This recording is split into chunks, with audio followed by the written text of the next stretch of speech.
Камин наш установлен в красивом, прекрасном доме. Это верхний этаж. Вот такой вот симпатичный двор.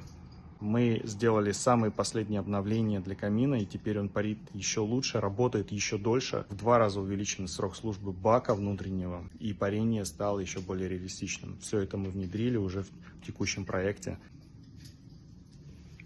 По проекту еще вот здесь вот будет стекло, для того, чтобы пламя горело более вертикально.